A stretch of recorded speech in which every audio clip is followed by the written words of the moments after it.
Meu nome é Pedro Henrique, sou professor do Colégio João Paulo I e hoje eu trago a vocês uma revisão de Biologia para a AV do primeiro ano, ok? Então, nossa matéria é Composição Química dos Seres Vivos. Vamos estudar água e sais minerais, carboidratos, proteínas, aminoácidos e, por último, os ácidos nucleicos. Então, composição química dos seres vivos. A matéria é composta por átomos, e os átomos podem se unir e formar as substâncias. O corpo dos seres vivos é o mesmo esquema, tudo bem? Somos compostos por vários tipos de substâncias diferentes. Podemos separar essas substâncias em dois tipos. São as substâncias inorgânicas e as substâncias orgânicas, ok? As substâncias inorgânicas elas vão possuir uma estrutura mais simples, uma quantidade menor de átomos, enquanto as substâncias orgânicas possuem na sua estrutura a predominância dos átomos de carbono e também são substâncias maiores e são produzidas na natureza apenas pelos seres vivos, tá? Temos uma predominância de 6 elementos na maioria dos seres vivos, que são os elementos do carbono, hidrogênio, oxigênio, nitrogênio, fósforo e enxofre, tá? Apenas esses 6 elementos já constituem mais de 95% de toda a massa corpórea dos seres vivos, ok? Então, começando com a água e sais minerais, a água é uma substância muito importante para os seres vivos, tá? Sem ela, a gente não consegue realizar as reações metabólicas do nosso corpo, tá, ok? Mas como que é a molécula de água? A molécula de água é composta por um átomo de oxigênio, que possui uma carga negativa, e 2 átomos de hidrogênio, que possuem cargas positivas. Essa diferença de cargas confere à água uma polaridade, e essa polaridade é muito importante, porque ela permite que uma molécula de água atraia e se una a outra molécula de água através de uma ligação que nós chamamos de ligação de hidrogênio. Tudo bem? Mas, professor, por que essa ligação de hidrogênio é importante? A ligação de hidrogênio vai conferir à água 2 características. Uma que é a coesão, tá? Que é quando as moléculas de água ficam unidas e se tornam estáveis. Tá? Então ela faz com que a substância, a água, fique estável, por causa dessa ligação de hidrogênio. Tá bom? E é isso que gera também a tensão superficial da água.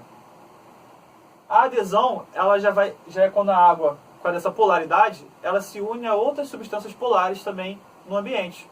Tá?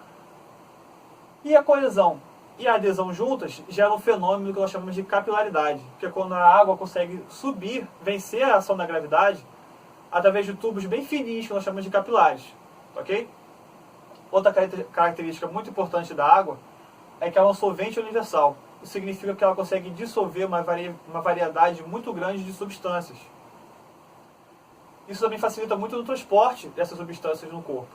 Então, se o seu corpo precisa transportar uma substância de uma parte do corpo para outra, aquela substância pode ser transportada com muito mais facilidade se ela estiver dissolvida em água. Ok? Então, os sais minerais. A gente pode pensar, professor, nosso corpo é orgânico, por que a gente precisa de substâncias inorgânicas? Então, os sais minerais, eles são muito importantes para o funcionamento do nosso corpo e até também para a estrutura do nosso corpo.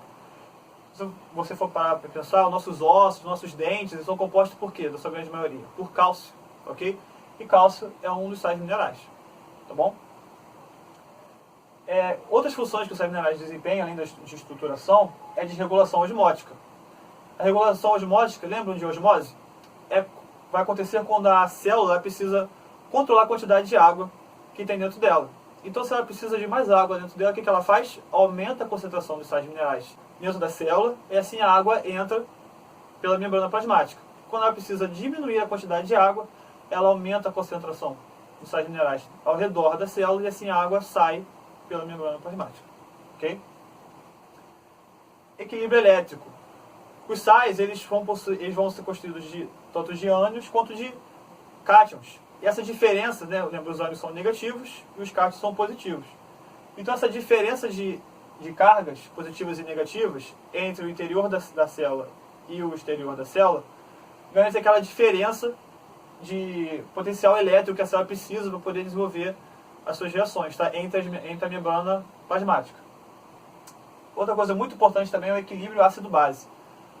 Alguns sais eles conseguem modificar o valor do pH do meio. Tá? E a célula precisa de um valor pH específico para poder funcionar bem. Tá? Então, quando ela consegue realizar esse controle do pH através dos sais, ela consegue sempre manter aquele volume de pH que ela precisa para poder funcionar corretamente. Algumas fontes de sais minerais que nós temos nos nossos alimentos é o sal de cozinha, que é uma boa fonte de sódio, o leite, que é uma boa fonte de cálcio, ok? Potássio, podemos encontrar na banana, tá certo? Então, só alguns exemplos de alimentos que garantem alguns sais minerais essenciais para a nossa sobrevivência. Então, os carboidratos. A principal função dos carboidratos é a fonte energética, tá? Então, quando o nosso corpo precisa produzir energia, os carboidratos são sempre a primeira opção. E quais são os tipos de carboidratos diferentes? Temos monossacarídeos, oligosacarídeos e os polissacarídeos. Tá, os monossacarídeos recebem esse nome, mono, porque possuem apenas uma molécula de carboidrato. Tá? Temos aqui então a glicose, podemos ver que temos apenas uma molécula. Ok? Outro exemplo de monossacarídeo é a frutose. Tá? Novamente, temos apenas uma molécula de carboidrato. Porém, quando nós temos a união de 2 ou até 10 moléculas de carboidrato, nós temos então um oligosacarídeo. Tá? Nesse caso, que nós temos a junção da glicose com a frutose, o oligosacarídeo que nós temos é a sacarose. Tá? Então essas duas moléculas juntas formam a sacarose, que é o açúcar de cozinha, o açúcar normal que nós utilizamos. Tudo bem? Quando nós temos a união de mais de 10 moléculas de carboidratos, nós temos então um polissacarídeo, ok? Temos esse exemplo aqui que é da glicose, que quando nós temos mais de 10 moléculas de glicose unidas, nós temos então uma celulose, ok? E a celulose é muito importante para as células vegetais, porque ela vai garantir a estrutura da parede celular das células, tudo bem? Então chegamos nas proteínas, tá? Mais uma molécula orgânica. Como que as proteínas são constituídas? Então, as proteínas elas são compostas por aminoácidos. Tá? Então, nós temos a nossa molécula de proteína e as partes que compõem essa molécula são chamadas de aminoácidos. Tudo bem? A proteína é muito importante no nosso corpo porque ela vai ter uma função muito boa de estruturação do corpo do ser vivo. Temos o exemplo também dos músculos. Tá? Que nossos músculos são em boa parte compostos de quê? De proteínas. Então, quando nós desejamos ter um bom desenvolvimento muscular, nós precisamos ter uma boa alimentação rica em proteínas. Ok?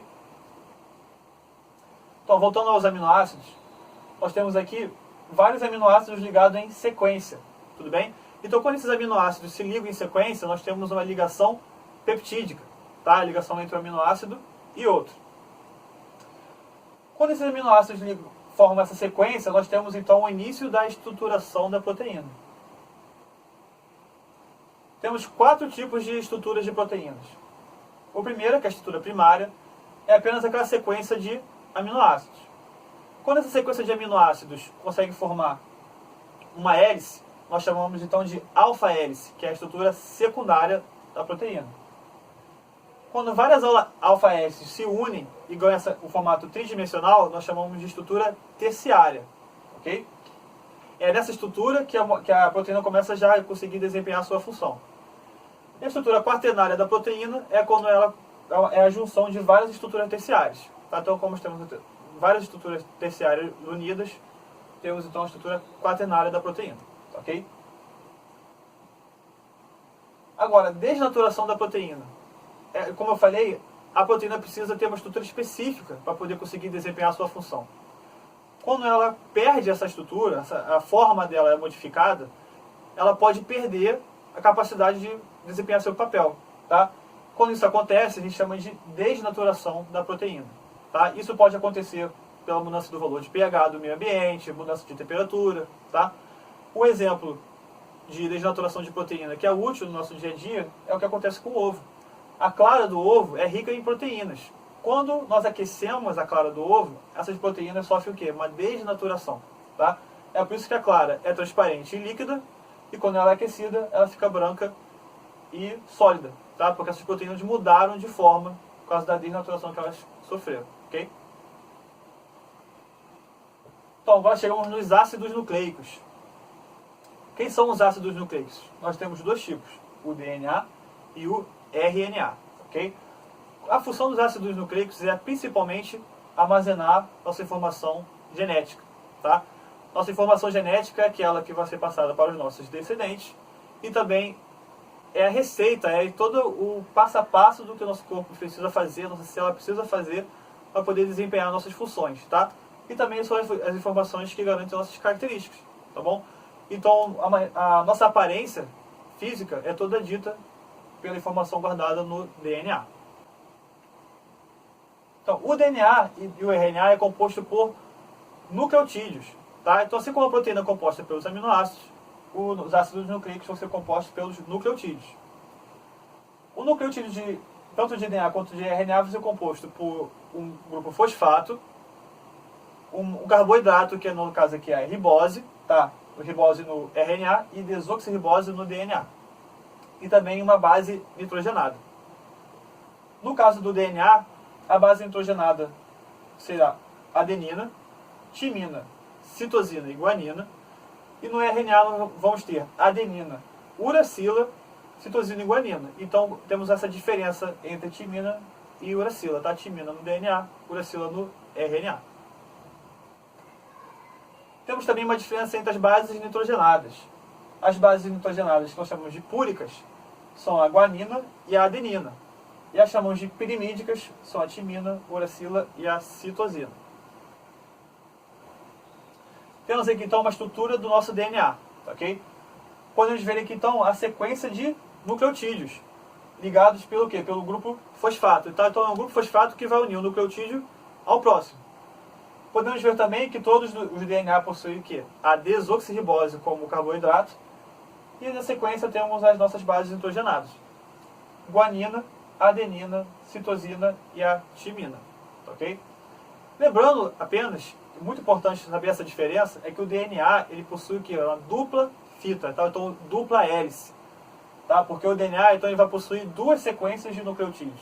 Tá? Uma que fica aqui à esquerda e a outra aqui na direita nesse exemplo. Tudo bem? Então essas bases nitrogenadas elas vão se unir através de pontes de hidrogênio. Ok? Lembrando que a guanina sempre se une com a citosina e a adenina sempre se une com a timina. Foi? Por último, então, na nossa revisão, temos a estrutura do nosso RNA. Tá? O RNA, diferente do DNA, ele é uma fita simples. Tá? Então ele é apenas uma sequência de nucleotídeos. E outra diferença que o RNA tem é que na estrutura dele, no lugar da timina, nós vamos ter o que? A uracila. Tudo bem? Pessoal, espero que vocês tenham gostado da nossa revisão. Desejo a todos uma boa prova e bons estudos.